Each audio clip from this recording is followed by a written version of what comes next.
एक तरफ वेद आरती के साथ शादी के सपने सजा रहा है, वहीं दूसरी तरफ उसका दादा उदय आरती को जान से मारने निकल चुका है। वेद जो उसे डायमंड नेकलेस देने वाला था, क्या उसी की नजरों के सामने आरती बिकने वाली है? और जब ये राज खुला कि जिस लड़के ने उदय की हवेली से कली को बचाया था वही है वेद की होने वाली मंगेतर, तब उठा एक ऐसा तूफान जो सब कुछ खत्म कर गया। और राघव क्या वो आखिरी वक्त पर सच जान पाएगा या फिर हमेशा के लिए सब कुछ खो देगा? देखिए आज की पूरी कहानी। आज के एपिसोड की शुरुआत होती है जब गणेश पद्मा से कहता है कि अब शादी की तैयारियां शुरू कर देनी चाहिए। पद्मा जवाब देती है, हाँ आप सही कह रहे हो, और कहती है कि हमें राजपूत परिवार को भी आरती की शादी की जानकारी देनी चाहिए। गणेश हामी बढ़ता है। गणेश राघव को कॉल करता है ताकि उसे आरती की शादी की सूचना दे सके, लेकिन राघव उसकी एक नहीं सुनता और उससे गुस्से में कहता है, मुझे किसी की शादी में कोई दिलचस्पी नहीं है और आइंदा मुझे फोन मत करना। वो फोन काट देता है। फिर महक राघव से पूछती है कि किसका फोन था। राघव कहता है गणेश का था, किसी की शादी का न्योता दे रहा था लेकिन मैंने ध्यान नहीं दिया। इतना कहकर राघव वहाँ से चला जाता है। महक को याद आता है जब गणेश और पद्मा कह रहे थे कि वो किसी लड़की के लिए शॉपिंग कर रहे हैं। महक सोचने लगती है आखिर किसकी शादी का न्योता दे रहा था गणेश, कौन है ये पता तो करना पड़ेगा। दूसरी तरफ आरती लाल को शादी का कार्ड देती है और मुस्कुराते हुए कहती जल्द ही मेरी शादी होने वाली है। लाल पूछता है वो लड़की कहाँ है जिसे तुमने बचाया था और जिससे चैनल की टीआरपी रॉकेट की तरह उड़ेगी। आरती कली से लाल की मुलाकात कराती है। कली को देखकर लाल सोचता है अब तो चैनल की टीआरपी आसमान छू लेगी। आरती लाल से कहती है कि वो जल्दी से स्टोरी शूट करके चला दे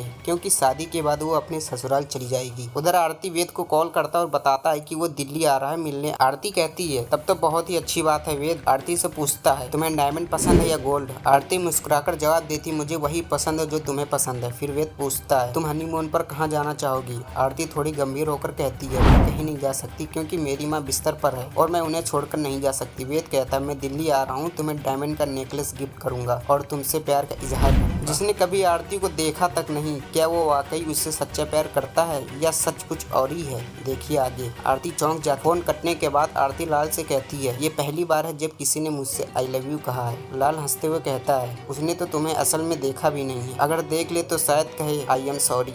आरती मुस्कुराकर जवाब देती है। तभी उदय लाल को कॉल करता है और पूछता है उस रिपोर्टर का नाम क्या है जो हमारे गोदाम से लड़की को ले गई है? लाल हैरान होकर पूछता है तुम ये सब क्यों पूछ रहे हो? उदय गुस्से में जवाब देता है अगर तुम लोगों ने पुलिस को शामिल किया तो मैं भी उससे मार दूंगा और तुम्हें भी। लाल पूछता है तुम्हें ये किसने बताई कि लड़की हमारे पास है? उदय कहता है चंद्रभान ठाकुर ने खबर दी है। उधर सोनल उदय से कहती कि वेद की शादी होने वाली है और पूछती है क्या ये सब इस वक्त जरूरी है, लड़की को मारना वगैरह वगैरह? उदय उसे डांटते हुए कहता है चुप हो जा। फिर वेद से कहता है मैं भी तुम्हारे साथ दिल्ली आ रहा हूँ, उस रिपोर्टर को ढूंढकर खत्म कर दूंगा जिसने लड़की को छीन लिया। उदय वहाँ से चला जाता है। बाद में सोनल वेद को एक फोटो दिखाती है जो कि आरती की होती है। फोटो देखकर वेद सोचने लगता है इस लड़की का चेहरा मेरी माँ से बहुत मिलता है और मुझे ये लड़की अच्छी लगती है। सोनल कहती है लेकिन पापा तो इसे बेच देंगे। वेद गुस्से में कहता है शादी के बाद आरती कहीं नहीं जाएगी, मुझे वो पसंद है। सोनल की बात सुनकर वेद गहरी सोच में डूब जाता है। उसकी आंखें आरती की तस्वीर पर टिकी होती है। शादी के बाद आरती कहीं नहीं जाएगी, मुझे वो पसंद है। वेद का यह फैसला अब कहानी की दिशा बदलने वाला है। उधर उदय दिल्ली रवाना हो चुका है और राघव अब तक अंधेरे में है। क्या वेद अपने प्यार को बचा पाएगा या उदय का तूफान सब कुछ तबाह कर देगा? देखते रहिए, कहानी यहीं नहीं रुकेगी। कल के एपिसोड में होगा बड़ा धमाका। तब तक के लिए धन्यवाद।